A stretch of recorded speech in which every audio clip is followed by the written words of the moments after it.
In Riverdale, a respected city planner and his wife search for their dream retirement home.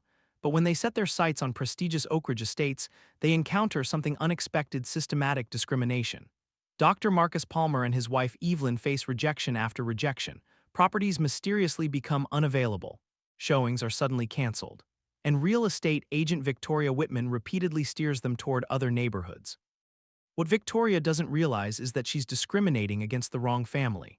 As Riverdale's former director of urban planning, Dr. Palmer has spent decades ensuring housing fairness in the city. Now, he's meticulously documenting every interaction, building an airtight case that will expose decades of housing discrimination. When the confrontation finally comes, Victoria and her powerful allies are stunned to discover who they've been dealing with all along. The system they've built to keep families like the Palmers out is about to come crashing down. Will justice prevail in Oakridge Estates? Can one family's determination transform an entire community? And what happens when discrimination meets someone uniquely qualified to fight it? Have you ever faced discrimination when trying to achieve your dreams? Share your experiences in the comments below, and don't forget to like and subscribe for more stories of justice, perseverance, and triumph against the odds. Dr. Marcus Palmer gazed out the window of his office at the city's skyline. After 30 years as Riverdale's director of urban planning, he'd finally decided it was time for a change. His desk was cluttered with city maps, development proposals, and a framed photo of his wife Evelyn on their 35th wedding anniversary. Tomorrow marked his first day of semi-retirement, transitioning to a consulting role that would give him more time with his family while still keeping his hand in the projects he devoted his life to improving. Dr. Palmer, his assistant Tom, knocked on the doorframe. "Sorry to interrupt, but the mayor wanted to confirm you'll still be attending the zoning commission meeting next week." Marcus nodded, adjusting his glasses. "Let her know I'll be there. Just because I'm scaling back doesn't mean I'm abandoning ship." As Tom left, Marcus returned to organizing his desk. His phone buzzed with a text from Evelyn. "Agent confirmed, showing at 2 p.m. tomorrow. Don't forget." The house hunting had begun 3 months ago when they decided to downsize from their family home in the historically black neighborhood of Westside. Their children were grown with families of their own, and the 3-bedroom colonial where they'd raised them now felt too large, too full of echoes. The Palmers had their sights set on Oakridge Estates, an upscale development with smaller, maintenance-free homes perfect for their retirement years. The next morning, Marcus adjusted his tie in the mirror. At 62, he still cut an impressive figure, tall with distinguished gray at his temples and the confident posture of a man who'd earned respect through decades of public service. "You don't need to dress so formally for a house showing," Evelyn said, entering their bedroom. At 60, she retained the warm presence that had made her beloved by generations of elementary school students before her own retirement 2 years prior. "First impressions matter," Marcus replied with a smile. "Besides, this is Oakridge we're talking about." They both understood what remained unspoken. Oakridge Estates was predominantly white, and though neither liked to admit it, they knew appearance mattered when crossing such boundaries, even in 2025, even for a man who'd helped design half the city's infrastructure. "I've heard good things about Victoria Whitman," Evelyn said, checking her watch. "Apparently she's handled most of the Oakridge listings for the past decade."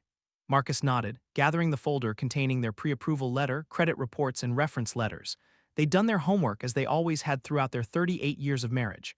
The Palmers were meticulous planners, a trait that had served them well as they'd built careers, raised 3 successful children, and navigated life's challenges with dignity. "Did you call James to let him know we're looking in Oakridge?" Evelyn asked, referencing their eldest son, now a surgeon in Atlanta.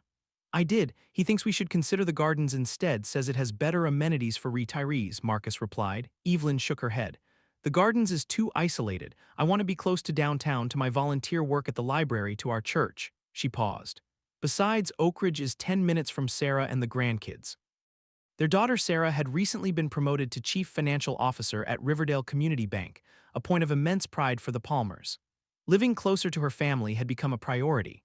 They arrived at the Oakridge Estates entrance 15 minutes early, another Palmer family trademark. The neighborhood featured elegant Tudor-style homes with manicured lawns and curved streets lined with mature oak trees. Marcus had actually approved the development's initial plans nearly 20 years ago, though he kept this fact to himself as they pulled up to the model home where they were to meet Victoria Whitman. "It's beautiful," Evelyn whispered, taking in the stone facade and leaded glass windows of the house they were considering. "Can you imagine having our Christmas gatherings here?" Marcus squeezed her hand. "Let's not get ahead of ourselves. We need to see if it meets all our requirements first."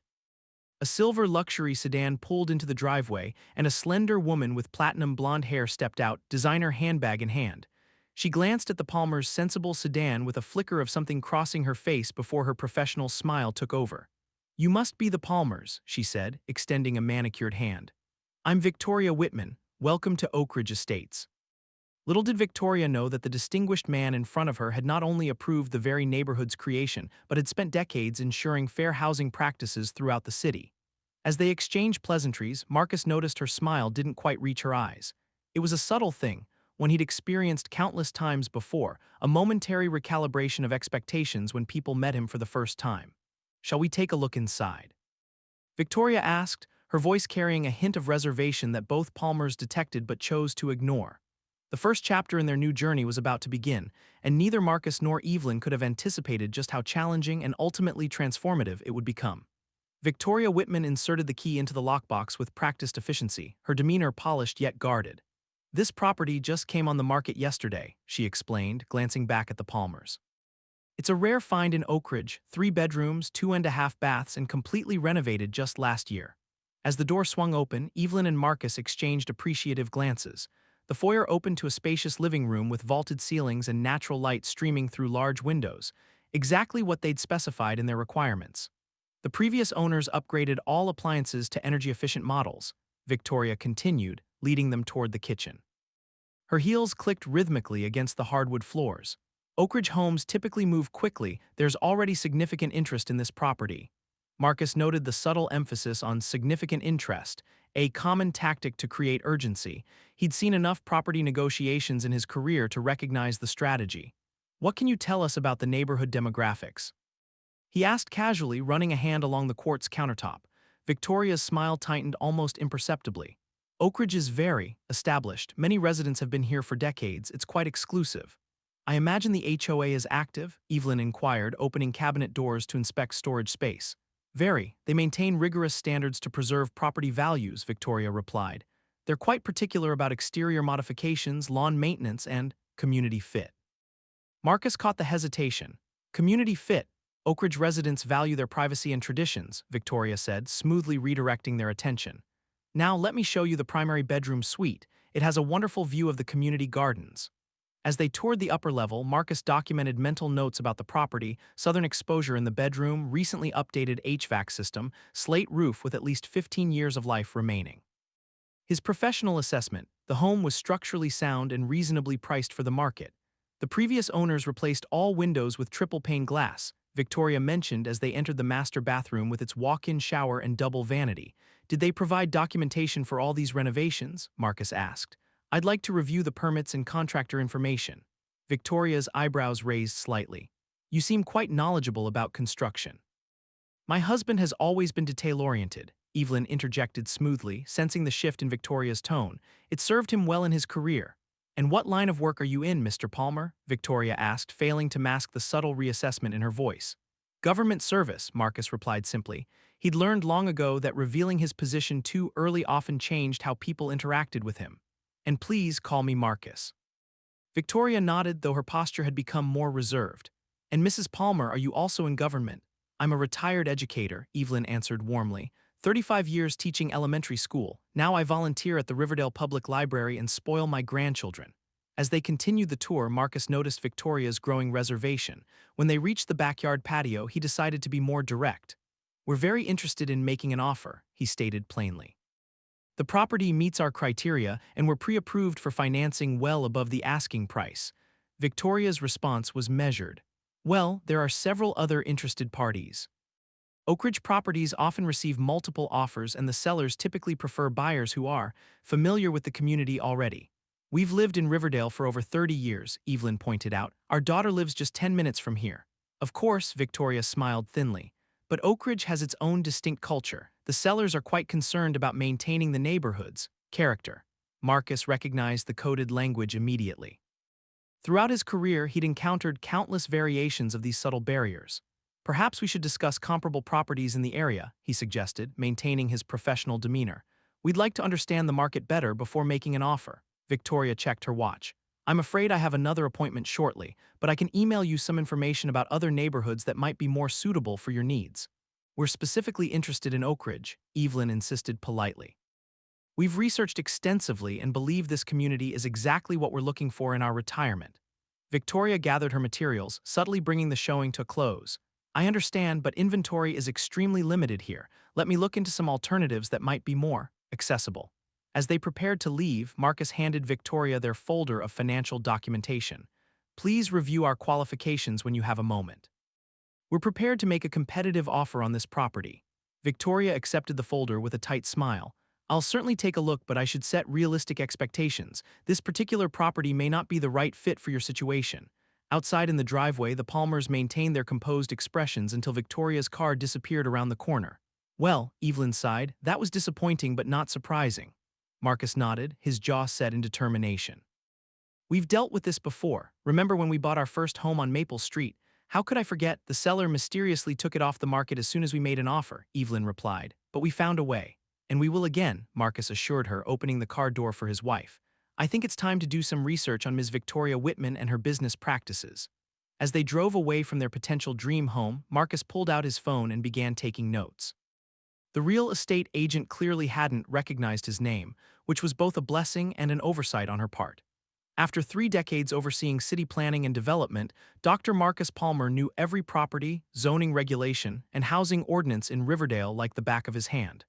Victoria Whitman had just made a serious misjudgment, and she didn't even know it yet. 3 days after their initial viewing, Marcus sat at his home office desk, poring over local real estate listings. Despite sending 2 follow-up emails and leaving a voicemail for Victoria Whitman, they'd received no response.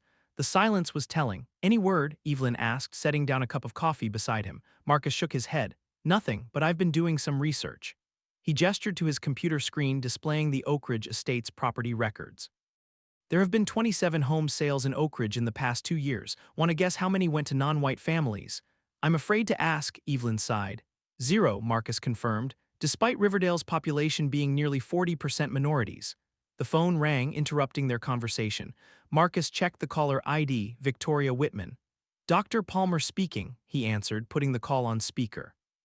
Mr. Palmer, this is Victoria Whitman, she began, her voice professionally detached. I wanted to update you on the Oakridge property. I'm afraid another offer has been accepted.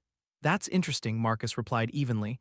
The MLS listing still shows it as active. A brief pause. The system hasn't been updated yet. It was just accepted yesterday evening.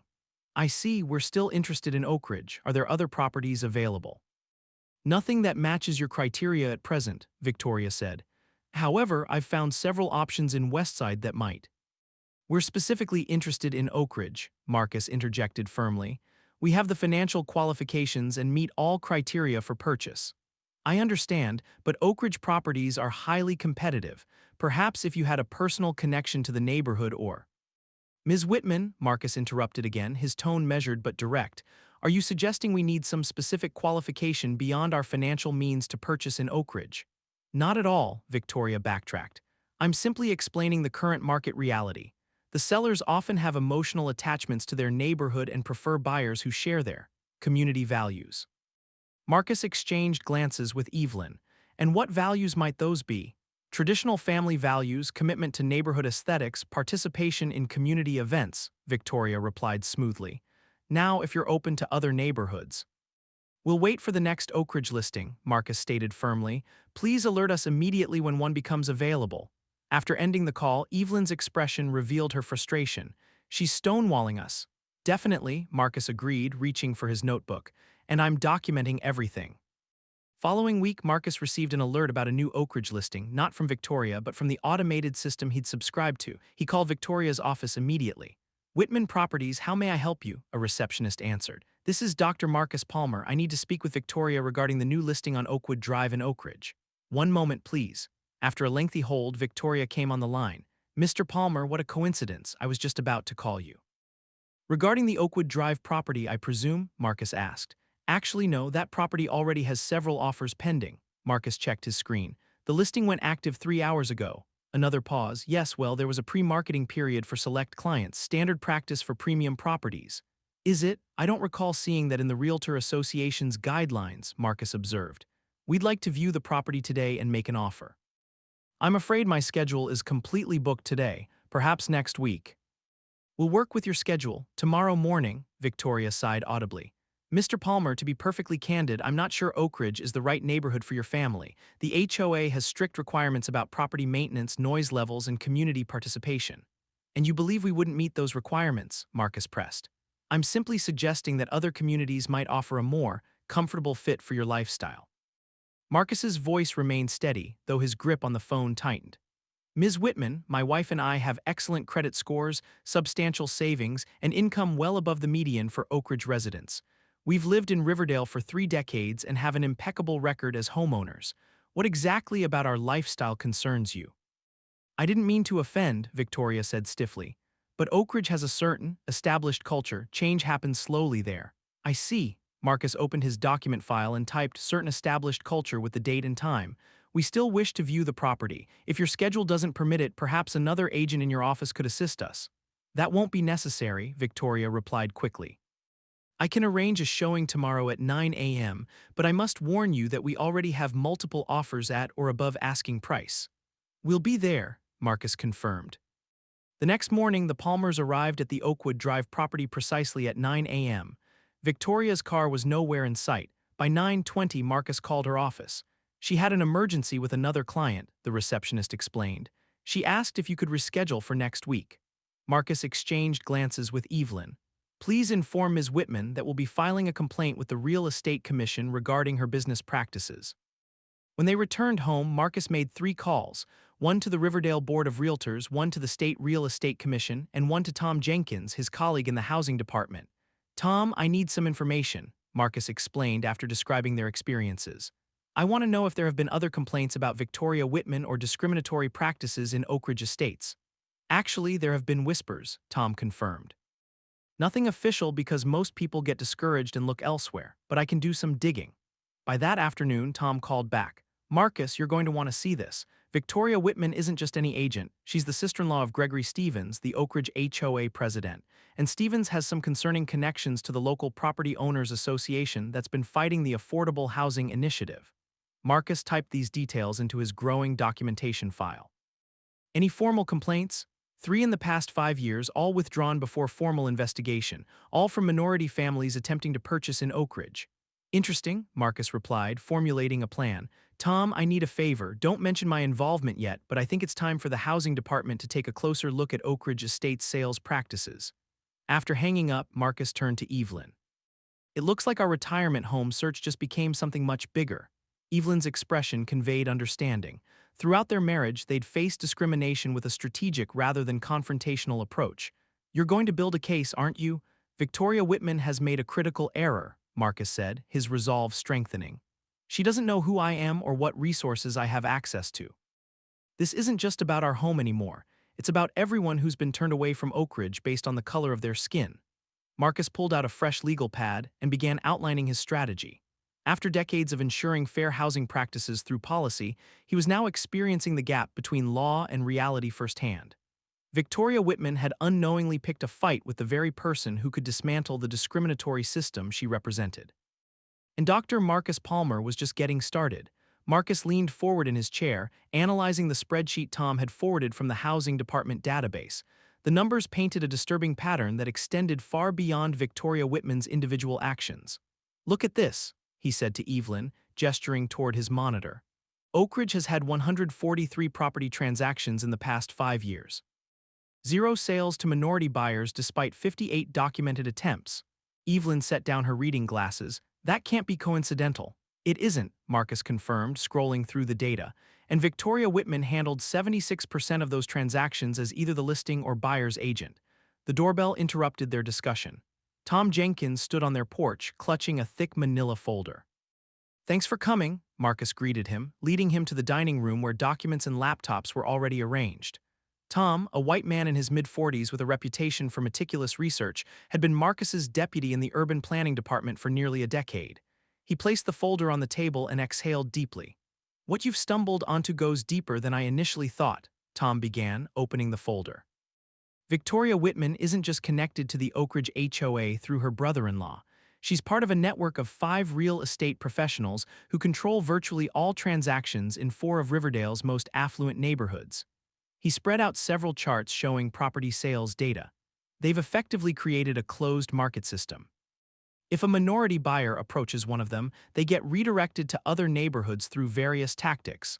Limited showings, claims of pending offers, steering toward different communities. Marcus studied the documentation. How have they avoided fair housing complaints? Three techniques, Tom explained. First, they're careful with their language, never explicitly discriminatory but using coded terms like community fit and neighborhood culture.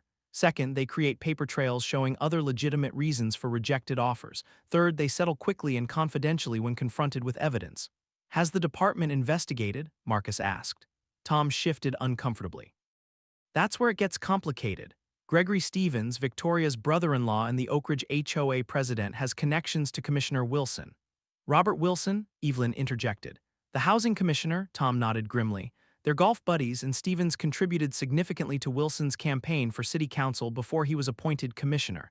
Any complaints that reach a certain level get quietly resolved before formal investigation. Marcus's jaw tightened. So the system protects itself.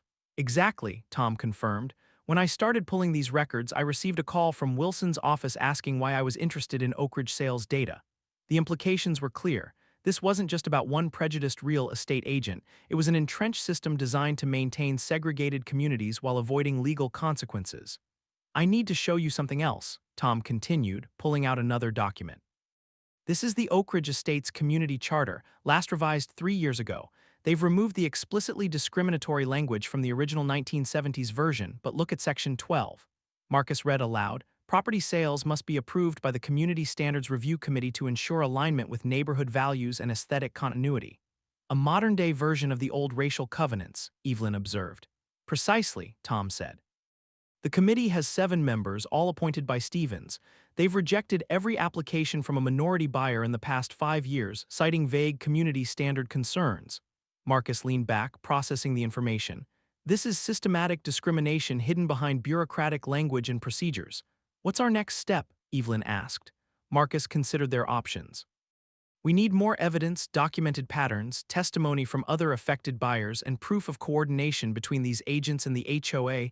That won't be easy, Tom warned. People who have been turned away often don't want to revisit the humiliation. I might be able to help with that, Evelyn offered.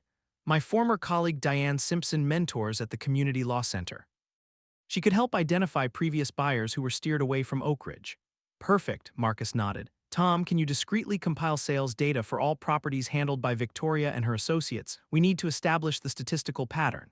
Already started, Tom confirmed, but we should be careful. If Commissioner Wilson realizes we're building a case, he might intervene. Which is why we need to go above him, Marcus stated. I still have connections at the state level. The Attorney General's Civil Rights Division would be very interested in this pattern of discrimination. As they outlined their plan, Marcus's phone buzzed with an email notification. It was from Victoria Whitman. Mr. and Mrs. Palmer, he read aloud. After careful consideration, the sellers of the Oakwood Drive property have accepted another offer. However, I've identified a lovely property in Westside that matches your criteria and price range. Would you like to schedule a viewing tomorrow? Flynn shook her head in disbelief. She's still trying to steer us away. This could work to our advantage, Marcus observed thoughtfully. She doesn't know we're building a case. Let's keep it that way for now. He typed a brief response. Thank you for the update. We remain interested exclusively in Oakridge properties. Please continue to alert us to new listings. Tom gathered his materials. I should get back before my absence raises questions. I'll compile what we need and send it through secure channels. After Tom departed, Marcus and Evelyn sat at their dining table, the gravity of what they'd discovered settling between them. This was supposed to be about finding our retirement home, Evelyn said softly. Now it's become something much bigger. Marcus took her hand. It was always bigger than us, we just didn't know it. How many families have been denied the opportunity to live where they choose because of this system? Do you think we can really change it? Evelyn asked. Someone has to, Marcus replied, his resolve strengthening. We have the knowledge, the resources, and now the evidence. Victoria Whitman and Gregory Stevens have no idea what's coming. He turned back to his computer and opened a new document, titling it Oakridge Fair Housing Investigation. After decades of working within the system to create fair housing policies, Dr. Marcus Palmer now found himself fighting the very discrimination those policies were designed to prevent. And he was uniquely qualified for the battle ahead. Over the next 2 weeks, the Palmers' dining room transformed into a command center. Charts mapping Oakridge property transactions covered one wall, while folders containing affidavits from previous minority homebuyers filled a dedicated table. Marcus had successfully leveraged his professional connections without revealing his personal stake in the investigation. Diane delivered, Evelyn announced, entering with another stack of documents. 17 more testimonials from families who were steered away from Oakridge in the past 3 years. All followed the same pattern: limited showings, sudden accepted offers, redirections to minority-majority neighborhoods. Marcus nodded, updating his database.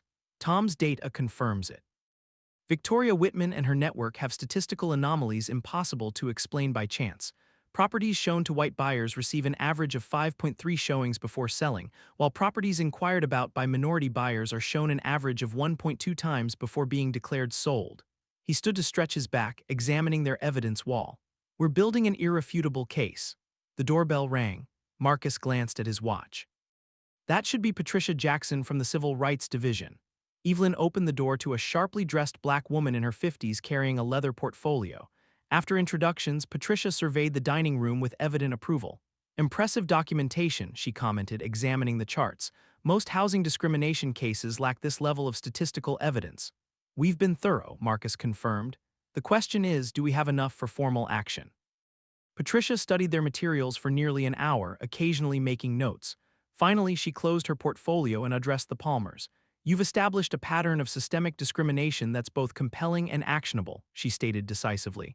"The statistical evidence alone warrants investigation, but combined with the testimonials and documented steering practices, we have grounds for a significant case." "What's our next step?" Marcus asked. "Two parallel approaches," Patricia recommended. "First, we file a formal complaint with HUD's Fair Housing Division, triggering a federal investigation. Second, we pursue action at the state level through the Attorney General's office, where I can expedite the process." "How long would this take?" Evelyn inquired. "Federal investigations typically take months," Patricia acknowledged. "However, with your documentation and my office's involvement, we could see preliminary action within weeks." Marcus considered this timeline. "And in the meantime, the discriminatory practices continue." "Not necessarily," Patricia replied with a knowing smile. "There's a third option, one that might create immediate change while the formal investigations proceed." "We're listening," Evelyn said. "Testing," Patricia explained. "We send multiple couples, some white, some minorities, to inquire about the same properties, all with identical financial qualifications, similar professions, same family size. We document every interaction, recording differences in treatment." "Fair housing testing," Marcus nodded. "I've authorized funding for such programs but never participated directly." "It's the most effective tool for documenting in-the-moment discrimination," Patricia confirmed. "We have trained testers who know exactly what to look for and how to document it without arousing suspicion." "How quickly could we implement this?" Marcus asked. "I can have teams ready by next week," Patricia replied. "We need to identify currently available properties in Oakridge and coordinate the testing schedule." "I can help with that," called a voice from the doorway. They turned to see Tom Jenkins holding a tablet. "Sorry to interrupt, your front door was ajar." "Tom, perfect timing," Marcus greeted him. "This is Patricia Jackson from the Civil Rights Division. Patricia, this is Tom Jenkins, my colleague from the Housing Department." After quick introductions, Tom held up his tablet. "I've just received notification of 3 new Oakridge listings going live tomorrow morning. Victoria Whitman is the listing agent for 2 of them." "Ideal timing," Patricia remarked. "We can deploy testers immediately, establishing real-time evidence of discriminatory practices." As they outlined the testing protocol, Evelyn raised an important question. "What about our own situation? Should we continue engaging with Victoria while this investigation proceeds?" Patricia considered this carefully. "Actually, your continued interaction could provide valuable documentation. However, we should proceed cautiously to avoid alerting her to the broader investigation." "I agree," Marcus said. "We'll maintain our interest in Oakridge properties while the testing program collects evidence." Tom cleared his throat. "There's another development you should know about. Commissioner Wilson has scheduled a private meeting with Gregory Stevens tomorrow. My source couldn't confirm the topic, but the timing seems suspicious." "They may be discussing the increased scrutiny," Patricia observed, "which means we need to move quickly before they can cover their tracks." Marcus nodded decisively. "Let's implement the full strategy. Patricia, coordinate the testing program. Tom, continue monitoring listings and internal communications. Evelyn and I will maintain our buyer persona with Victoria." "One more thing," Patricia added, opening her portfolio again. "Given your position, Dr. Palmer, we should consider the potential for a broader impact beyond just Oakridge. This case could establish precedent for addressing similar practices throughout the region." Marcus exchanged glances with Evelyn. What had begun as a simple home search had evolved into a potential landmark fair housing case. "If we're going to do this," Evelyn said thoughtfully, "we should consider including the other neighborhoods in Tom's data: Lakeview Heights, Pinecrest, and Meadowbrook Estates." The same network operates there with similar patterns. A comprehensive approach, Patricia agreed. It would significantly strengthen the case and potentially transform housing practices across the region. Marcus felt the weight of the decision. This was no longer just about their retirement home. It was about confronting a deeply entrenched system of housing discrimination that had affected countless families. Let's proceed with the full investigation, he decided. Victoria Whitman and her associates have operated in the shadows for too long. It's time to bring their practices into the light. As they finalized their strategy, Marcus's phone chimed with a text message from an unknown number. Dr. Palmer, heard you're looking in Oakridge. Be careful. Some people don't want things to change. A concerned citizen, Marcus showed the message to the others. Word is getting out, Tom observed worriedly. Or someone within the system has a conscience, Patricia suggested. Either way, the stakes had just increased. Their strategy needed to be flawless, their documentation impeccable, and their resolve unwavering. Victoria Whitman and Gregory Stevens were about to discover they'd chosen the wrong family to discriminate against. The Riverdale Municipal Building's meeting room A buzzed with hushed conversations as community members filed in. The special session of the Housing Commission had been convened with minimal notice, but word had spread quickly. By 6:30 p.m., every seat was filled, with standing room only along the back wall. Marcus and Evelyn sat in the front row beside Tom Jenkins and Patricia Jackson. 3 weeks of meticulous preparation had culminated in this moment. On the raised platform at the front, Commissioner Robert Wilson adjusted his microphone with evident discomfort, while beside him, several commission members arranged their papers. "This is an unusual turnout for a Housing Commission meeting," Tom whispered, surveying the crowd. Marcus nodded. "The community responds when it matters." Their carefully orchestrated plan had exceeded expectations. Patricia's testing program had documented 28 instances of disparate treatment across multiple Oakridge properties. Meanwhile, Marcus and Evelyn had maintained their interest in Oakridge, generating a trail of increasingly transparent discriminatory responses from Victoria Whitman. The door opened, and Victoria herself entered with Gregory Stevens. They paused, visibly startled by the packed room, before taking seats at the side table reserved for special presentations. Victoria scanned the audience, her expression faltering momentarily upon spotting the Palmers. Commissioner Wilson cleared his throat. "I call this special session of the Riverdale Housing Commission to order. We have several items on today's agenda, but first, a presentation from the Oakridge Estates Homeowners Association regarding their community development plans." Marcus checked his watch. Right on schedule. Their intelligence had revealed Stevens' plan to propose a community preservation initiative that would further insulate Oakridge from integration efforts. Gregory Stevens approached the podium, his confident demeanor that of a man accustomed to getting his way. "Good evening, Commissioner, esteemed board members. As president of the Oakridge Estates HOA, I'm here to present our neighborhood character preservation plan." As Stevens launched into his presentation about maintaining community standards and preserving neighborhood integrity, Marcus exchanged subtle glances with Patricia. They had anticipated this move, an attempt to formalize the discriminatory practices under the guise of aesthetic guidelines. After 15 minutes of thinly veiled rhetoric, Stevens concluded, "We therefore request the Commission's endorsement of these standards to maintain the quality of life Oakridge residents have come to expect." Commissioner Wilson nodded appreciatively. "Thank you, Mr. Stevens. The Commission will take your proposal under advisement. Now we'll move to the next." "Commissioner," Marcus interrupted, rising from his seat, "if I may address the Commission regarding this proposal." Wilson looked startled. "Dr. Palmer, we weren't expecting. That is, this isn't on the agenda." "Nevertheless," Marcus replied firmly, "as Riverdale's former director of urban planning and a current housing consultant, I believe my input is relevant." Murmurs rippled through the audience. Stevens leaned over to whisper to Victoria, whose expression shifted from confusion to dawning recognition. "I suppose we can allow a brief comment," Wilson conceded reluctantly. Marcus approached the podium with measured steps, placing a thick folder before him. "Thank you, Commissioner. I'd like to address not only Mr. Stevens' proposal but also a pattern of concerning practices in Oakridge Estates." He opened the folder and began systematically laying out their findings, statistical anomalies in housing sales, testimonials from redirected buyers, and documented instances of steering. "Over the past month," Marcus continued, "my wife and I have personally experienced these discriminatory practices while attempting to purchase a home in Oakridge Estates. As a retired city official with decades of service to Riverdale, I found this treatment both troubling and illegal." Victoria Whitman's face had drained of color. Stevens attempted to interrupt, but Marcus continued steadily. "Through coordination with the Civil Rights Division," he gestured toward Patricia, who stood in acknowledgement, We've documented systematic discrimination through controlled testing that revealed dramatic disparities in how properties are shown, described, and made available based solely on the race of potential buyers. Commissioner Wilson shifted uncomfortably. Dr. Palmer, these are serious allegations that require proper investigation through appropriate channels. Indeed they do, Marcus agreed. Which is why formal complaints have already been filed with both state and federal housing authorities. Ms. Jackson from the Attorney General's office can confirm that investigations are underway. Patricia approached the microphone. That's correct.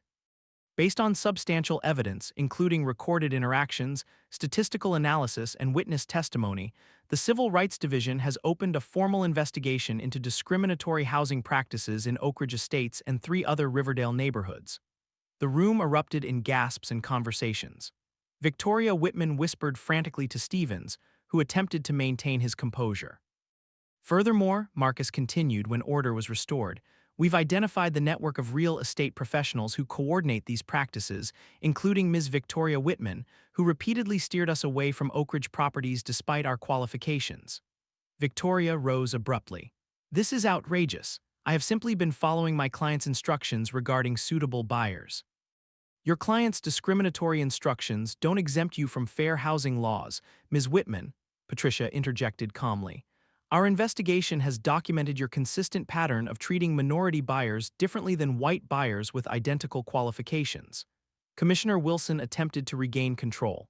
Perhaps we should adjourn to discuss these matters in private. With respect, Commissioner, Marcus interrupted, housing discrimination thrives in private. And for transparency. He turned to address the audience directly. For decades, Oakridge Estates has effectively prevented minority families from purchasing homes through a sophisticated system of steering, misleading information, and HOA rejection. From the back of the room, a woman stood up. My family experienced exactly what Dr. Palmer is describing. We tried to buy in Oakridge last year and were told properties were already sold, only to see them on the market weeks later. Others began sharing similar experiences, each account reinforcing the pattern Marcus had described. Gregory Stevens slammed his hand on the table. This is a coordinated attack on our community's values. Oakridge residents have the right to determine who joins their neighborhood. The room fell silent at his outburst. Thank you for that clarification, Mr. Stevens, Marcus replied evenly. The commission now has your explicit confirmation of discriminatory intent on record. Stevens realized his error too late. Victoria Whitman gathered her materials and stood to leave, but Patricia gestured for her to remain seated. Ms. Whitman, Mr. Stevens, Patricia announced. Representatives from the Real Estate Commission are waiting outside to discuss the immediate suspension of your licenses pending investigation. Additionally, search warrants are being executed at Whitman Properties and the Oakridge HOA office to secure relevant records. Commissioner Wilson's face flushed with anger.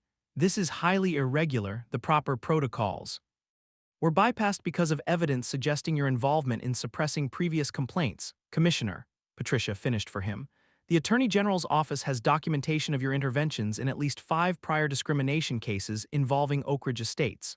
The revelation sent another wave of shock through the room. Tom Jenkins stepped forward with additional documentation, which he presented to the other commission members. These records show Commissioner Wilson's pattern of dismissing valid housing complaints related to properties connected to Mr. Stevens, Tom explained. The correlation suggests coordination that undermined the very fair housing laws this commission is tasked with enforcing. Commissioner Wilson sputtered in protest, but found himself increasingly isolated as other commission members reviewed the evidence. Marcus returned to the podium.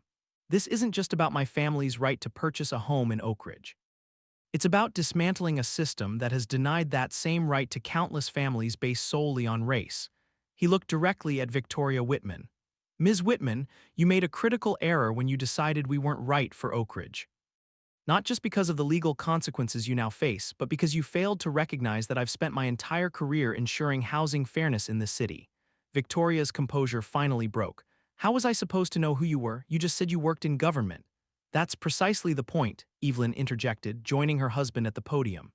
You didn't judge us by our qualifications or character, you judged us by our appearance. And that, Ms. Whitman, is the definition of discrimination.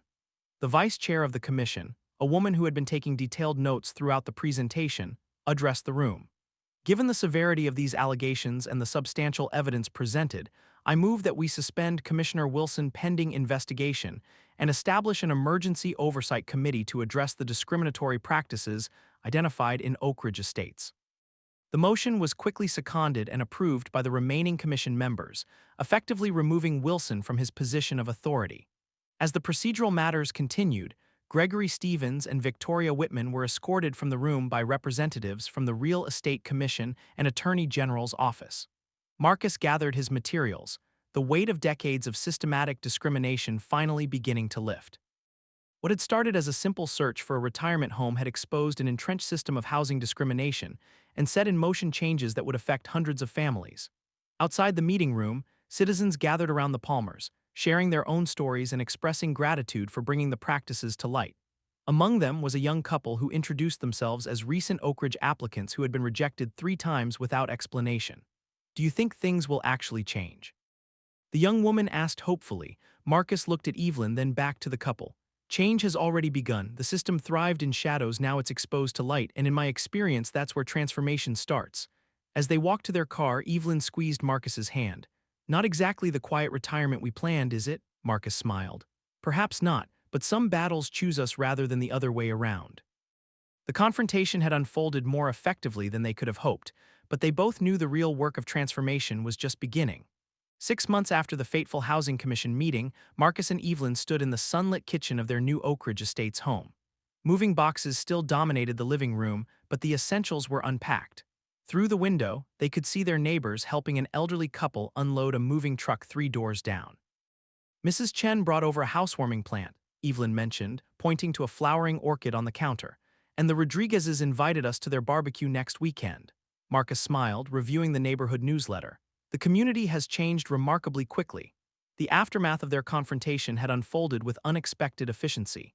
The Attorney General's investigation had expanded to include Commissioner Wilson, exposing years of coordinated housing discrimination. Victoria Whitman surrendered her real estate license rather than face a public hearing, while Gregory Stevens resigned as HOA president after the discovery of explicit emails directing agents to discourage minority buyers. Most significantly, the Oakridge Community Standards Review Committee was disbanded and replaced with a transparent application process monitored by an independent oversight board. The settlement agreement included substantial penalties and a mandate to actively promote diversity within the community. Marcus's phone rang, Tom Jenkins calling with an update. "The final numbers just came in," Tom reported. Since the settlement, 27 minority families have purchased homes in Oakridge, similar patterns in Lakeview Heights and Pinecrest. The demographic shift is happening faster than anyone predicted. "How's the transition going at the commission?" Marcus asked. "Commissioner Watkins is implementing the new oversight protocols efficiently. The days of backroom decisions are over." After ending the call, Marcus joined Evelyn on the back patio. Their new home featured everything they'd wanted: single-level living, proximity to their grandchildren, and a small, manageable garden that Evelyn had already begun planning. "Dr. Palmer?" called a voice from the side yard. Their new neighbor David Kim waved, holding a folder. "Do you have a minute? I'd like your input on the revised HOA landscaping guidelines." In the settlement's aftermath, Marcus had been asked to serve on the Oakridge Community Advisory Board, helping reshape policies to ensure inclusivity while maintaining neighborhood standards. It wasn't quite the retirement he'd envisioned, but the work was deeply satisfying. "Be right there," Marcus called back. "So much for a quiet retirement," Evelyn teased, squeezing his hand. "Some battles choose us," Marcus repeated his words from months earlier, "and some victories make all the difference." As he walked toward his neighbor, Marcus reflected on the transformation their simple home search had sparked. Victoria Whitman's misjudgment had not only secured the Palmers their dream retirement home, but had dismantled a discriminatory system affecting countless families. The case had become a template for housing discrimination investigations throughout the state, with Patricia Jackson now leading a specialized unit addressing similar patterns in other communities. The Palmer Protocol, as it was informally known, combined statistical analysis, testing programs, and community testimony to expose housing discrimination that had previously operated in the shadows. Most rewarding was seeing the changing face of Oakridge, families of diverse backgrounds now part of the community fabric, their children playing together in the neighborhood park visible from the Palmers' back patio. Justice had come in multiple forms: individual justice for the Palmers, who finally secured their dream home, systemic justice through policy reforms and leadership changes, and community justice as Oakridge transformed into the diverse, vibrant neighborhood it was meant to be. As Marcus reviewed the landscaping guidelines with his neighbor, he caught sight of a for sale sign being placed in a yard down the street.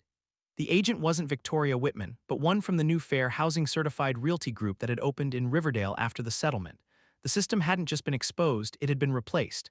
And that, Marcus knew, was the most meaningful victory of all. When he returned to the patio, Evelyn was watering her newly planted flowers. "How does it feel?" she asked, "knowing that our retirement search changed the course of housing equality in Riverdale?" Marcus gazed across their new neighborhood, where moving trucks, children's bicycles, and neighbors of all backgrounds created a tapestry of community life. "It feels like the work of a lifetime coming full circle." As the evening sun cast a golden light across their patio, the Palmers finally began their retirement, not just in the home they had fought for, but in a community transformed by their unwavering pursuit of justice.